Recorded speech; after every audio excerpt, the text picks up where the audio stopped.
Bolton FM. Some recent research has revealed that a quarter of homeowners, this is really embarrassing for me, this, admit to giving up home improvements before finishing them. Yours truly, this, I'm hopeless at it. Anyway, to put my mind at rest, I'm delighted to welcome Lee Goodwin. And Lee is a builder, and Sarah McMonagle is from the Federation of Master Builders. Good morning to both of you. Good morning. Good morning. I guess the first question, Sarah, what else did the research show except to embarrass me personally? Well, it shows that 1 in 5 DIYers are finding that their projects end in disaster and are wasting £42 million a year when they've had to salvage the work through a professional builder. Oh, Lee, I mean, as a builder, you often get called in to put bad DIY right? Well, I'm sorry to say that I do, and quite often it's because the guys have attempted something outside of their competency. Right. Yeah.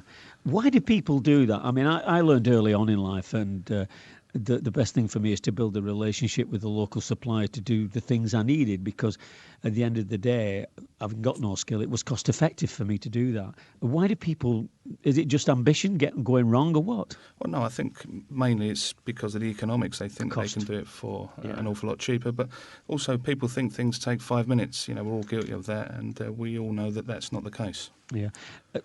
Sarah, the Federation, do they put things out to try and educate people about, you know, the quality of workmanship that is in their area so that they can access that?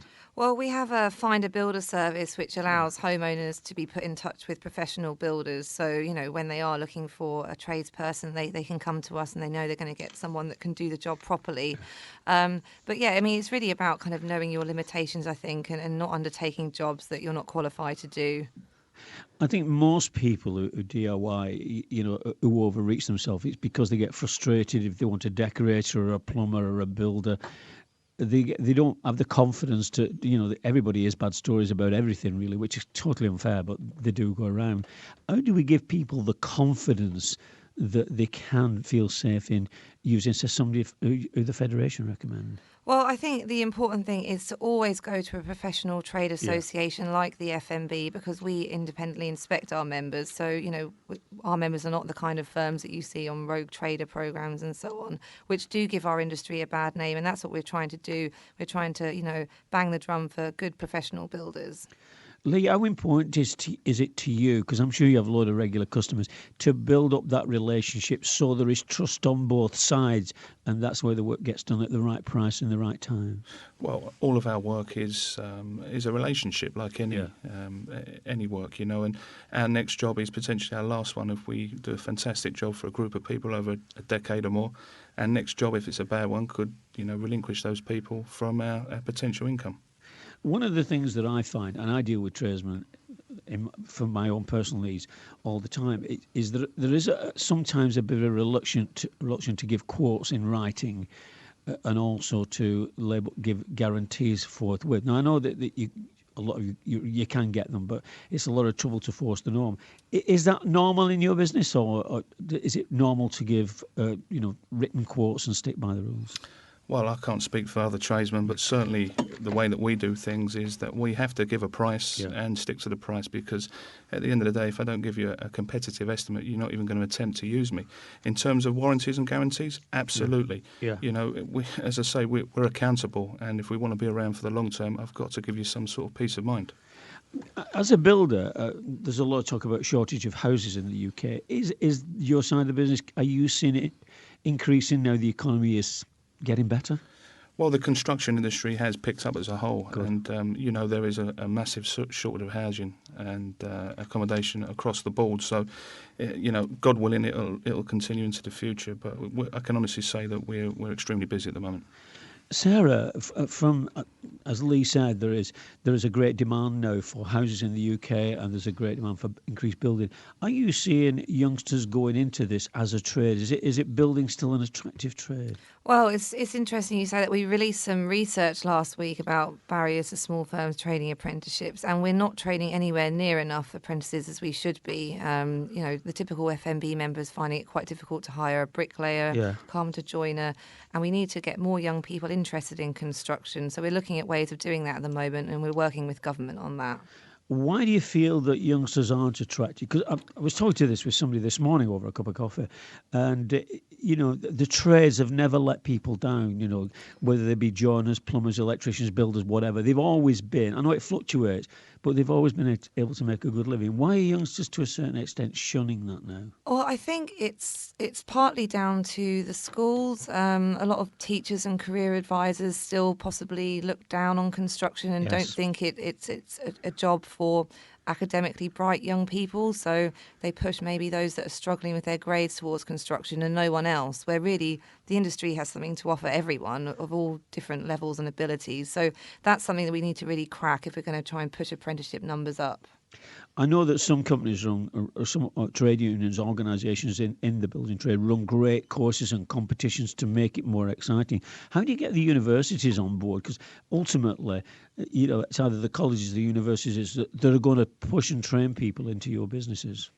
Well, I think we do have the colleges on board. It's more down to kind of the primary schools, the secondary schools, and that's when children and parents start making decisions about their future. It's really a younger age, so we need to get them young and encourage these young people to take a serious look at our industry and consider it for the future. Again, Lee, if I can come back to you, are the houses that we build these days, are they a distinct improvement on 20 years ago? Do they always have cavity wall insulation and loft insulation, so they come out as economically to run as possible? Well, I think the onus now is on energy efficiency, and a lot of the a lot of the houses that are going up are made of reconstituted materials, and are seen to be green. But what I will say is, I do a lot of insurance-based works, and when these places get wet or they suffer from a fire, normally they have to come down. They don't seem to last like the traditional brick or stone build. That's a shame. I can remember when houses were built with something called Accrington brick, and they lasted forever. Yeah. Why have we reduced the standards? Is it just to get them to a price that people can afford? Yeah, traditional building methods are very, very expensive, and we're also facing a shortage of skilled labour. So if we can manufacture this stuff in a factory and build them in modular units and bolt them together, in effect, it doesn't take a lot of skill, and they go up very, very quickly. Do you run training programmes for young people? Do you take people on as... I love apprentice schemes, and they are coming a little bit back in the UK. But I came through an apprentice when I was first working, which is nothing to do with radio. And I think it's a great scheme. We need to get more of it in the UK. Yeah, I'm a great advocate of young people coming to the business. I treat my business like a football team. If you have guys that are getting old, they drop off the other end. You haven't got a team, and a lot of these young people that are coming have got new ideas and new skills, and even using new materials that would not been around. And they actually bring something, but you can mould them into an ethos and into a person that you want to be, an advocate of your company. And what I will say is, and mark these words, in the next 10 years, you'll be able to get a dentist or a doctor or a surveyor or even a solicitor at 3 o'clock in the morning, but you try and get a plumber. That's the shortage that we're facing. You can't get them now. I can only speak for my part of the world. I mean, the good ones are like book solid, aren't they? And as all tradesmen are, if you're a good tradesman in my part of the world, you're going to be busy. Okay. Not probably when the economy brought, but now certainly. Sarah, coming back to you, I mean, do you have relationships with the people the apprentice societies who forcibly are trying to increase the number of apprentices, which I think something around 500,000 at the moment in the UK, but was significantly more in the 60s when I grew up? Yeah, we're working very closely with the Construction Industry Training Board, which does a lot of work on apprenticeship training, and also the Department of Business Innovation and Skills on how we can get the message out there about, the attractiveness of our industry. And, one of the great selling points is the wages you can earn in our industry at the moment. A lot of talk about bricklayers being on £1,000 a week in London, if not more. So, this is serious money that someone can be earning in their early to mid-20s, which, would far outstrip your average office job, for example. Have you ever done any research with young people who've been in the industry for a couple of years to see what their views are? Coming in from a different generation as a young person into a trade, is it still, do they come out, are they positive about the experience? I think they are really positive, and we need to use those young people to go into schools, because I think children will identify with someone in their early 20s talking to them about what's so great about construction much more than they would a middle-aged or older person that might be running the company, for example. So it's about using those new entrants as kind of advocates and ambassadors for construction.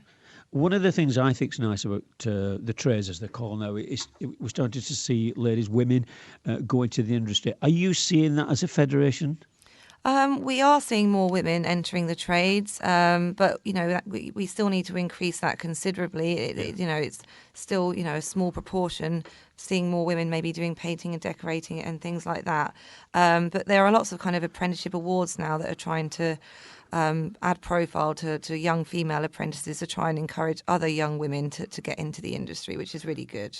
That would be a major step forward, I think, because if I look at all industries that were the level of penetration of ladies or women participating in that business, they always improve. They do, yeah. Whether I think it's right across the board. All industries benefit from Absolutely. a good mix of both men and women. So just one final thing, on a kind of lighter side, have you ever come across any good lady DIYers? Because I could do with one. I'm sure we can help you out with that. I'm struggling big time. It's been lovely talking to you both. Thank you very much indeed for your time. I wish you all the best. Thank you. Bye-bye.